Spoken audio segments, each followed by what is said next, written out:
너는 나 외에는 다른 신들을 내게 두지 말라. 너를 위하여 새긴 우상을 만들지 말고 또 위로 하늘에 있는 것이나 아래로 땅에 있는 것이나 땅 아래 물속에 있는 것에 어떤 형상도 만들지 말며 그것들에게 절하지 말며 그것들을 섬기지 말라. 나 네 하나님 여호와는 질투하는 하나님인즉 나를 미워하는 자의 죄를 갚되 아버지로부터 아들에게로 3, 4대까지 이르게 하거니와 나를 사랑하고 내 계명을 지키는 자에게는 1000대까지 은혜를 베푸느니라. 너는 네 하나님 여호와의 이름을 망령되게 부르지 말라. 여호와는 그의 이름을 망령되게 부르는 자를 죄 없다 하지 아니하리라. 안식일을 기억하여 거룩하게 지키라. 여섯 동안은 힘써 네 모든 일을 행할 것이나 일곱째 날은 네 하나님 여호와의 안식일인즉 너나 네 아들이나 네 딸이나 네 남종이나 네 여종이나 네 가축이나 네 문 안에 머무는 객이라도 아무 일도 하지 말라. 이는 여섯 동안에 나 여호와가 하늘과 땅과 바다와 그 가운데 모든 것을 만들고 일곱째 날에 쉬었습니다. 그러므로 나 여호와가 안식일을 복되게 하여 그날을 거룩하게 하였느니라. 아멘. 아멘. 십계명은 1계명에서 4계명까지와 5계명에서 10계명까지로 구분됩니다. 첫째 부분은 하나님에 관한 계명이요, 둘째 부분은 인간에 관한 계명입니다. 이 계명 안에는 해야 할 일과 하지 말아야 할 내용을 담고 있습니다. 그런 의미에서 계명은 인간이 지켜야 하는 내용이 담긴 율법이라 할 수 있는데, 그것은 마치 헌법이나 형법과 같이 선하게 행한 일에 대한 보상과 그릇 행한 일에 대한 형벌이 들어있다고 할 수 있습니다. 그래서 율법이 인간의 행동을 통제하는 수단으로 만들어진 것으로 여겨지기도 합니다. 그러면 모세의 율법이 주는 의미는 무엇일까요? 첫째는 하나님만이 가지신 의와 인간에게 있는 불의를 동시에 드러내주는 것이 율법이며, 둘째는 무서운 형벌을 예고함으로 범죄를 예방하고, 셋째는 그 율법이 신앙인의 규범이 되는 것입니다. 그런데 예수님께서는 십계명을 율법과 선지자의 강령으로 하나님에 대한 사랑과 이웃에 대한 사랑이라고 요약하셨습니다.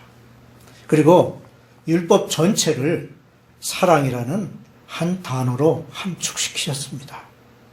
마태복음 22장 37절로 40절 말씀은 예수께서 이르시되 네 마음을 다하고 목숨을 다하고 뜻을 다하여 주 너의 하나님을 사랑하라 하셨으니 이것이 크고 첫째 되는 계명이요 둘째도 그와 같으니 네 이웃을 네 자신같이 사랑하라 하셨으니 이 두 계명이 온 율법과 선지자의 강령이니라. 아멘. 그럼에도 불구하고 예수님이 오셔서 전하는 말씀이 율법을 폐기하는 것이 아니냐는 질문을 제기하기도 합니다.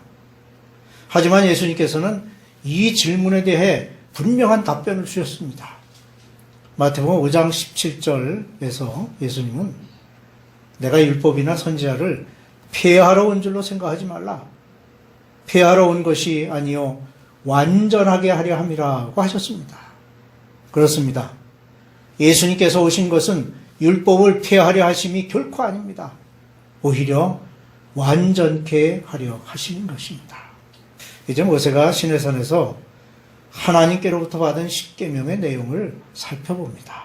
오늘은 첫째 부분인 하나님에 관한 계명을 살펴보겠습니다. 제1, 2, 3 계명은 하지 말아야 할 것을 명하십니다. 즉 다른 신을 두거나 섬기지 말며 여호와의 이름을 망령되이 일컫지 말라는 것입니다. 십계명 중에서도 가장 중요한 내용이 1, 2 계명에 들어 있습니다. 나 외에는 다른 신을 내게 두지 말라는 계명 안에는 다음과 같은 내용이 들어 있습니다. 우선 불신앙에 대한 경고입니다. 이 말은 우리가 배타적인 신앙을 가져서는 아니 된다는 경고입니다. 배타적인 신앙이라는 것은 쉽게 말해서 하나님 나라와 그의 의를 구하지 않고 하나님을 통하여 자신의 이익만 추구하려는 것을 말합니다. 이런 예들은 성경이나 우리의 생활에서 얼마든지 찾을 수 있습니다. 모세가 자기 동족을 생각하는 마음에서 애굽인을 쳐 죽이고 모래 속에 숨기려 했는데 그 사실을 덮어주려 하지 않고 누설한 히브리인의 경우가 그것이고, 출애굽하여 홍해 앞에 다다른 백성들이 추격해 오는 애굽 군대를 보고 취한 태도에서 찾을 수 있습니다. 출애굽기 14장 11, 12절 그들이 또 모세에게 이르되 애굽에 매장지가 없어서 당신이 우리를 이끌어내어 이 광야에서 죽게 하느냐? 어찌하여 당신이 우리를 애굽에서 이끌어내어 우리에게 이같이 하느냐? 우리가 애굽에서 당신에게 이른 말이 이것이 아니냐? 이르기를 우리를 내버려 두라. 우리가 애굽 사람을 섬길 것이라 하지 아니하더냐? 애굽 사람을 섬기는 것이 광야에서 죽는 것보다 낫겠노라. 이렇게 그들의 행동은 이루 말할 수 없는 불신앙적 요소를 담고 있었습니다. 하나님께서는 이제 이러한 배타적인 신앙의 뿌리가 되는 불신앙의 요소를 모두 버리라고 하신 것입니다. 다음으로 계명 안에 담긴 것은 오직 한 분이신 하나님 개념입니다. 모든 사람들에게 구원을 베푸시는 오직 한 분이신 하나님 앞에 다른 신은 절대 존재할 수 없습니다. 이스라엘뿐만 아니라 전 인류를 위한 구세주는 하나님 외에 아무도 없습니다. 그러므로 우리는 오직 여호와만 섬겨야 합니다. 하나님은 세상에 존재하는 유무형의 모든 존재들 가운데 가장 높이 계신 분이며 하나님 이외에 그 어떤 신도 존재할 수 없는 것입니다. 다른 신을 섬기지 말라에 앞서서 우상을 만들지 말라고 하십니다. 인간은 하나님을 무시하고 자기를 위한 우상을 만듭니다. 눈으로 볼 수 있는 어떤 형상을 만들기도 하고 자신의 위치와 체면을 지키기 위하여 우상을 만들기도 하는데, 예를 들면 대중의 인기를 얻기 위해 여론에 굴복하여 자신의 신앙을 표현하지도 못하는 것이 그것이고, 하나님의 말씀으로 양육해야 함에도 불구하고 하나님의 말씀보다 세상의 교육을 앞세우는 일, 그리고 하나님의 능력이 나타나야 하는 자리에 과학과 물질의 힘이 우선한다면 그것은 바로 우상을 만드는 일이 될 것입니다. 또한 이성의 신이 있습니다.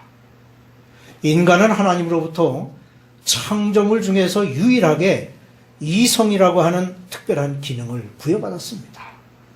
그런데 그 이성의 힘으로 하나님의 권능을 대신하여 나타내는 것이 인간입니다.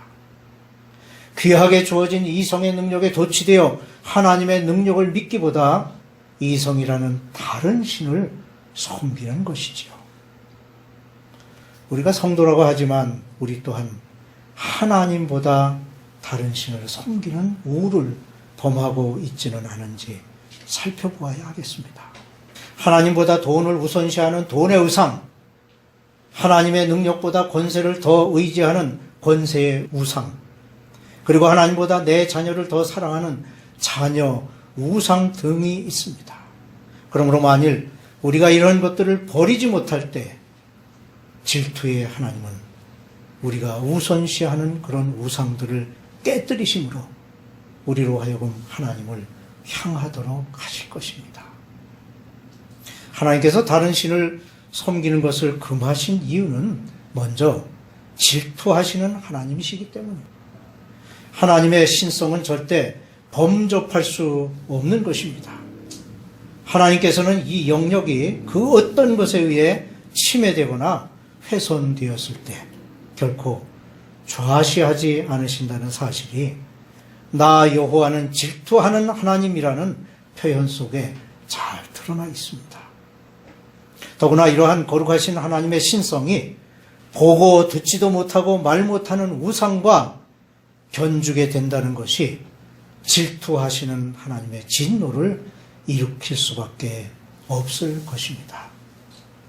다음으로 자손 3, 4대까지 죄를 물으시기에 금지하셨습니다. 하나님께서는 자신의 죄는 자신이 담당할 것이라고 말씀하셨습니다. 하지만 본문에서 보듯이 하나님의 질투를 유발시키는 죄는 그 죄값을 자손 3, 4대에 이르기까지 갚으실 것이라 하셨습니다. 우상을 만들고 그 우상을 숭배하는 죄가 하나님과 인간 사이에 미치는 영향은 그 어떤 죄값보다 비싸게 치러져야 함을 우리가 알아야 하겠습니다. 반면에 계명을 지키는 자들에게는 자손 1000대에 이르기까지 그 은혜를 베푸시겠다고 하십니다. 계명을 지킨다는 것은 순종을 의미합니다. 그래서 사무엘을 통하여 사울 왕에게 말씀하신 같이 순종이 제사보다 낫고 듣는 것이 수량의 기름보다 나으니라고 하셨습니다. 이와 같이 계명을 듣고 지키는 것은 매우 귀중한 일입니다. 그러므로 하나님의 말씀을 듣고 순종하며 그 말씀을 지켜 행하면 하나님의 영광이 드러나고 하나님의 축복을 받게 되는 것입니다. 제4계명은 하지 말라가 아닌 하라는 계명입니다. 안식일을 기억하여 거룩하게 지키라. 안식일 제도는 태초부터 하나님께서 거룩하게 구별하시고 복 주심으로 안식하셨던 날입니다. 그 안식일을 10계명에 기록함으로 공식적으로 공표되었고 이는 성도가 지켜야 할 마땅한 규례가 되었습니다. 안식일을 제정한 이유는 첫째로 하나님께서 쉬신 날이기 때문입니다. 이는 엿새 동안에 나 여호와가 하늘과 땅과 바다와 그 가운데 모든 것을 만들고 일곱째 날에 쉬었음이라는 말씀에서 제정하신 이유를 분명히 알 수 있습니다. 하나님께서 창조 사역을 마치신 후 쉬신 것은 우리로 하여금 6일 동안 일하고 하루를 쉬도록 하신 뜻이 담겨 있습니다. 둘째로 그날은 거룩한 날입니다. 인간의 육체와 영혼이 복되고 거룩한 유익을 얻기 위하여 제정된 날입니다. 이날은 육체의 쉼이 필요함같이 예배를 통하여 근심이 위로가 되고 순간적인 것이 영원한 것으로 불화한 것에서 평화로 인도함 받는 거룩한 날이 되도록 하신 것입니다. 이날은 단순히 육체나 영혼이 쉼을 얻는 날이 아닙니다. 세상의 생활 속에서 우리가 하나님을 기억하고 그분께 경배드리는 가장 고귀한 날입니다. 그러므로 예배를 통하여 영적으로 새롭게 충전하여 세상의 악과 싸워 이기며 또 우리가 이렇게 나와서 말씀을 듣는 것은 무언의 전도를 듣고 전하고자 하는 동기를 얻게 되는 것입니다. 무엇보다 찬란한 천국의 영광을 바라보는 믿음을 굳건히 갖게 되는 것인 줄 믿습니다.